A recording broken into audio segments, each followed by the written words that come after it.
personnage Chopper raconte l'histoire de Maureen qui revient dans la maison de son frère décédé il y a peu, car ils avaient fait un pacte que le premier d'entre eux qui mourrait devrait envoyer un signe à l'autre, prouver qu'il y a une vie, une sorte de vie après la mort. D'abord, je vais être honnête, c'est pas un film que j'attendais pour voir le film, c'est un film que j'attendais pour Kristen Stewart. Je fais partie des personnes qui n'ont pas vraiment vu ce que Kristen Stewart a fait après Twilight, et beaucoup de personnes me disaient que son jeu était intéressant et qu'elle lui avait prouvé qu'elle était une bonne actrice et que pour le peu qu'on lui donne un personnage, elle pouvait construire quelque chose. Il n'y avait aucun film qu'elle a fait après Twilight qui m'ont vraiment intéressé, où je me suis dit je veux voir ça, et là c'était l'occasion ou jamais. Le film m'intéressait, mais surtout c'était elle que je voulais voir. Je vais donc commencer par elle. Je trouve effectivement que oui, c'est une bonne actrice. Il y a moyen. Elle sait construire des rôles, elle sait construire une prestation. Bon, dans ce film-là, ça m'a pas permis de voir vraiment beaucoup plus de palette de son jeu, car elle joue une sœur qui vient de perdre son frère et qui donc est dans un deuil, donc forcément elle ne sourit pas pendant tout le long du film et elle tire un peu la gueule, ce que j'ai déjà beaucoup vu dans ses prestations, mais par contre il y avait beaucoup de touches, ou certaines parties du film, où elle devait jouer la peur et l'angoisse, et où elle le faisait très bien. Donc oui, pour le peu qu'on lui donne un personnage, elle sait construire quelque chose, c'est vrai. Malheureusement pour moi, aussi bien la prestation de Stewart m'a plu, mais pas le film. Je n'ai pas grand chose à reprocher au film, mais par contre ce que j'ai à lui reprocher, pour moi, est impardonnable. Par contre, je préviens que ce que j'ai à lui reprocher, donc, va peut-être sembler faire exprès, en fait. Le film a reçu le prix de la mise en scène à Cannes. Et je trouve que la mise en scène est ce qu'il y a de plus raté dans ce film, en fait. Je vais en profiter pour faire un petit détour pour parler des prix, comme ça. Je suis pas du tout un homme à prix de cinéma. Il y en a 2, 3 que oui, je les regarde, ça m'intéresse. Mais pour la plupart, je suis pas du tout d'accord avec leur sélection, et non.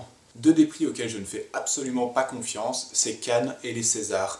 Parce que le plus souvent, c'est toujours les mêmes réalisateurs. Une fois qu'un réalisateur a été aimé à Cannes, il devient un espèce de chouchou qui sera rappelé chaque année. Même si son travail est pourri, il sera rappelé chaque année. Je veux dire, est-ce qu'on a déjà vu un festival de Cannes sans qu'il parle de Godard, par exemple? Toujours le même style de film, et souvent ce qui me casse les couilles, c'est que dans ce genre de festival, ils disent « Oh, regardez, dans ce film, il a fait ça, ça, ça, c'est super original et tout ça », mais ça l'est pas du tout, il faut vous réveiller, ça a déjà été fait dans des films d'horreur, ou même dans des blockbusters. Le problème, c'est qu'ils sont complètement fermés, et que si ce n'est pas du cinéma d'auteur prout-prout, ça ne vaut même pas la peine de regarder, et c'est pas le genre de sélection de prix que je trouve pertinent. Les Oscars, c'est compliqué parce que, aussi bien, des fois, je trouve qu'ils sont complètement à côté de la plaque en donnant des prix à des films qui le cherchent, qui ont juste été créés pour avoir un Oscar, et bah, c'est pas très intéressant. Et des fois où je suis tout à fait d'accord que tel ou tel film mérite tel ou tel Oscar.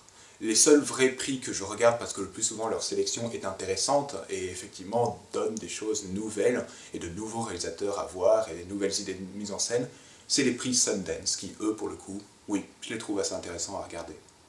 Pour revenir au film et donc à sa mise en scène, je trouve qu'il y a beaucoup de choses qui, justement, comme je l'ai dit, ont déjà été vues plein de fois partout et mieux fait en fait.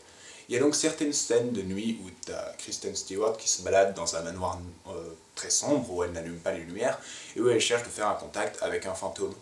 Vous avez déjà vu tout ce qui se passe dans ce genre de scène dans un bon millier de films d'horreur. C'est, oui, certes, il n'y a pas de jumpscare, c'est très bien fait et tout ça, mais c'est pas non plus nouveau ou exceptionnellement bien fait. C'est correct, c'est suffisant et ça sait se regarder. Par contre, tout ce qui tourne autour du fantôme, je trouve ça vraiment grotesque en fait. Quand il apparaît à l'écran, ou alors c'est des effets spéciaux qui, oui, ça le vaut, c'est des images assez intéressantes, par exemple le fantôme qu'on voit au début après 20 minutes, 30 minutes de film. Par contre, à la fin, ça devient vraiment grotesque et un peu ridicule à regarder. Ce sera genre des gens en fond qui flottent, mais vraiment juste une image PDF qui... Ça sera Kristen qui rentre dans une salle, il y a un verre qui vole et qui fait ouh, ouh, ouh, et puis qui tombe par terre. Des trucs qui sont pas du tout bien rendus à la caméra et qui, et oui, pour finir, qui sont un peu plus ridicules qu'incroyables ou étonnants à regarder ou même dérangeants à regarder. Ma salle riait pendant les apparitions de fantômes, donc je suis pas du tout sûr que c'était le sentiment que le réalisateur voulait faire passer, mais c'est raté. Mais par contre, ce que je ne lui pardonne pas, c'est ce que j'appelle la mise en scène fainéante. Depuis quelque temps, forcément, vu que les médias numériques évoluent, les PC, les téléphones portables, etc., ils sont de plus en plus présents dans les films, et c'est normal, ça fait partie de notre quotidien, il est logique que ce soit dans le quotidien des héros de films. Le problème, c'est qu'il y a des façons d'exploiter ça de façon intéressante et dynamique à l'écran.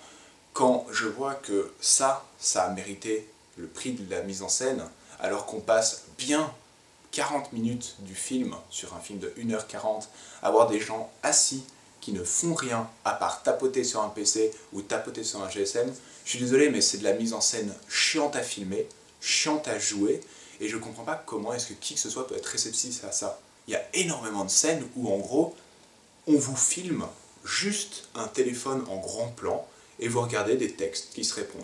Une réponse envoyée, une réponse reçue. Une réponse envoyée, une réponse reçue. Là où justement il aurait pu faire quelque chose de plus intéressant, d'essayer de travailler quelque chose de visuellement intéressant, par exemple, exemple complètement jeté au vif, la caméra tourne autour de Kristen Stewart et quand la caméra passe dans son dos, on voit ce qui est marqué sur son GSM, puis on repasse devant, on voit sa réaction, on voit ce qu'il y a sur son GSM, etc.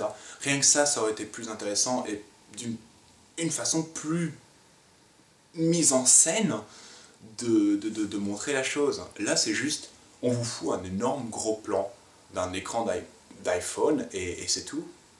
Plan fixe, vous regardez ça pendant 6 minutes et c'est de la mise en scène chiante, c'est de la mise en scène de fainéant.